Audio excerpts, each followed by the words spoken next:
Hi guys, quick update on the seedlings. As you can see, I live in a jungle.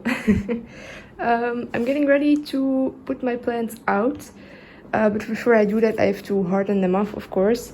So I put them all on trays so that I can easily put them in and out. And yeah, this is what it looks like. So basically all the plants are going out except for the peppers and the tomatoes, and then I have my watermelons that are still a little small and my cucamelons, and then I have one zucchini that only just is gonna germinate, so those are still staying in, but everything else is going out. And there they go, they're all outside. Today is the first day, so they are only going out now in the afternoon, and then I will be bringing them in before the heavy rain is supposed to come, which is in let's see, about 4 hours. And then tomorrow hopefully I'll be able to put them out all day. It's now a few days later. The last video I filmed was last Wednesday.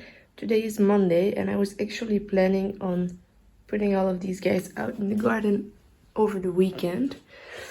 However, they are not liking it outside yet. I will show you that. Wait, because you have the glare on the window. A bunch of these guys are looking very sad. So I put them out, and apparently it was, I think, I want to say 12 or 13 degrees out, and a bunch of them started wilting and being sad.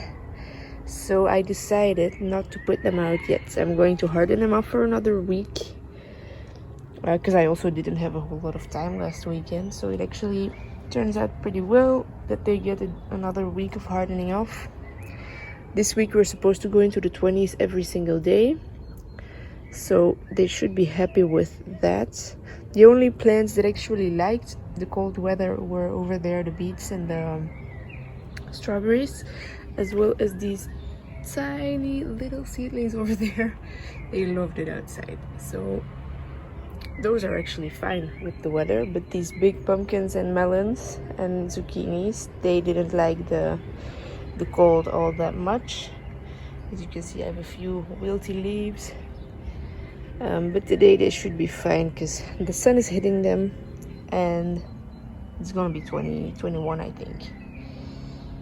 And actually, it turns out I was wrong about the last frost date. My grandma told me that it's not half of April, like I found online somewhere. But apparently it's half of May, our last frost date. So we technically could be getting frost until, I want to say 2 weeks from now. Yeah, 2 weeks from now. So maybe it's not too bad that I actually waited a little bit, because now by the time the weekend hits I will be able to check the 10-day forecast, and then I'll be able to see whether we're going down that low or not. But for now, these guys are hardening off for another week, and hopefully by that time they'll be ready to go out. Oh yeah, those little plants also didn't mind. Those are my salads, spinach, chamomile and green beans. They didn't mind the cold at all either. And then a quick update on the indoor seedlings. I have some flies flying around, so I hung some of these sticky those sticky papers. I'm not sure they're working, but what I wanted to show you is a big fail. Here I had my cucamelons. They died. I don't know why. All of a sudden they were looking like this. So yeah, anyway, tomatoes are looking pretty good. Some of them have some sad leaves as well, but I'm just leaving it. We'll see what happens. I have to make sure. It looks like I have to start pinching them. I'm not sure. Oh, the light's annoying again. I'm not sure if you're gonna be able to see it, but over there you see that little thing right there? Those I have to start pinching, because otherwise they become very big branches. We don't want that. But besides that, it looks like these guys are growing nicely. peppers are also looking good. Took them a while to start growing again after I turned the lights back on. I turned the lights off for those peppers for a few weeks because I didn't have the space under the lights. It took them, I want to say, probably about a week to start growing again under the lights, but now it looks like they're trying to reach the lights again. They're looking quite nice. Hi guys, welcome to a new video.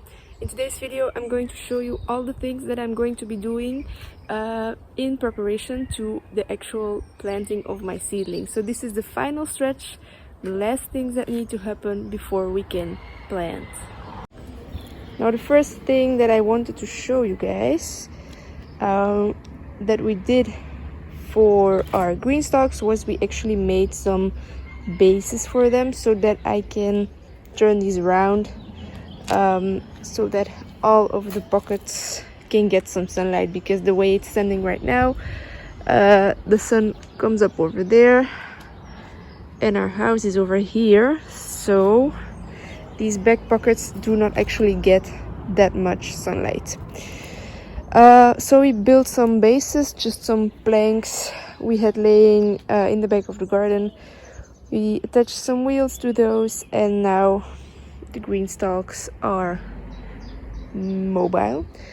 So that's the first thing that I wanted to show you. I looked at the bases that are being sold for these green stalks, but it came down to almost $100 for me to get 2 of those, or even for one, I don't know. It was crazy expensive, so I decided not to do that and just to go with this option. And then I'm gonna take you guys along to the back of the garden to show you what still has to happen over there before we can actually plant.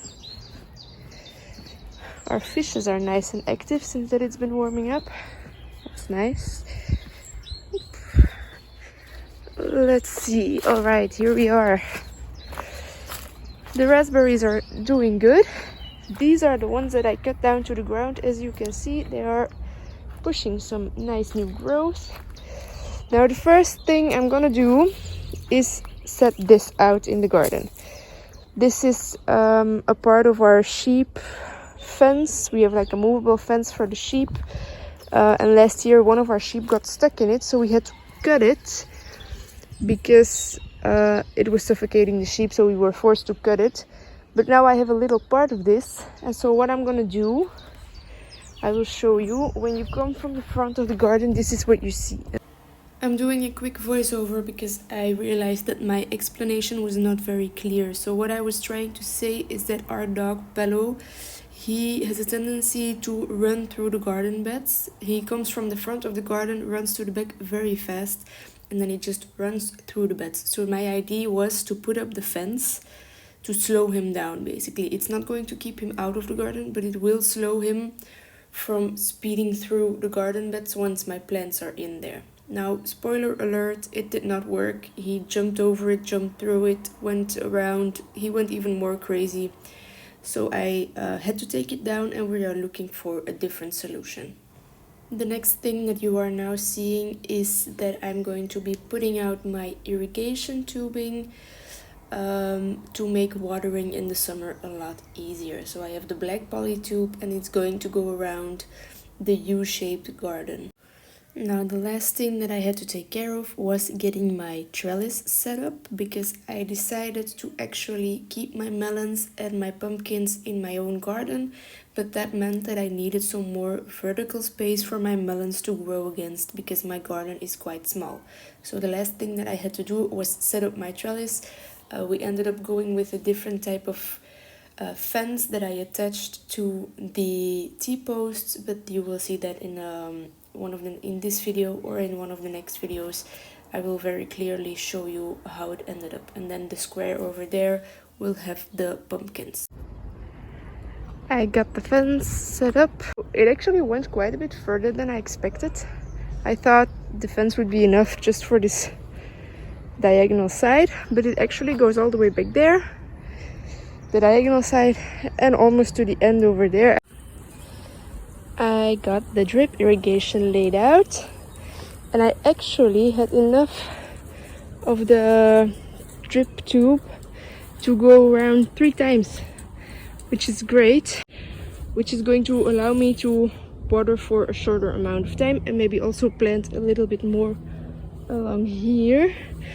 But what that does make is that I will have no irrigation for my pumpkins, so I will have to water those by hand, which is not really a problem. I can really easily do that. It's not that much. But so yeah, I'm quite happy to have that accomplished, because that makes that I can actually plant on the weekend, because there is water. Now we do have enough rain around this time of year, but I do always prefer to have things set up before actually planting, because if you have to come along after planting, you just break a bunch of your plants and it's a hassle. So yeah, I also came through and I put a part of the irrigation tube in this rhubarb, because I actually saw that this rhubarb consists of 2 plants. So there's one right here on the left, and then this is a separate one. So I just put my tubing there so that both plants get watered properly. And then over here, because I now have 3 lines of irrigation, I can just have one pepper plant per drip hole thing. It's gonna be easier to space out. Now the only thing I still have to do is check that all the holes are dripping, which they look like they do. And then I have to come along with some landscape staples and tuck them in a little more securely, because right now they're only attached on the corners. So yeah, I'm happy to have that accomplished on this Monday lunch break. It's quite nice. I've got a few plants that are staying out tonight. It's mainly my strawberries, my beetroots, my chard, my green beans. Those I think are the most fragile right now. And then the corn and the salads, those I'm sure will be fine. It's more the green beans I'm kind of doubtful that they will do that well, but they have to go out someday, so they were looking totally fine during the day today, so I think they will do well. And then those beets and the chard will do well as well. I'm not confident that they are ready to stay out at night just yet, so they will be inside for just another day. If the weather allows it tomorrow night, so if there's not going to be heavy rain or wind, then I might leave these guys out as well for the first time. Now my watermelons were out for their first day today, and they were already trying to climb onto the pumpkins, so those I think will be fine. But yeah, it's a little bit, yeah, we will have to see, because for example this plant was still a little smaller than the others, so it stayed under the lights a little bit longer, and today was actually its first day outside.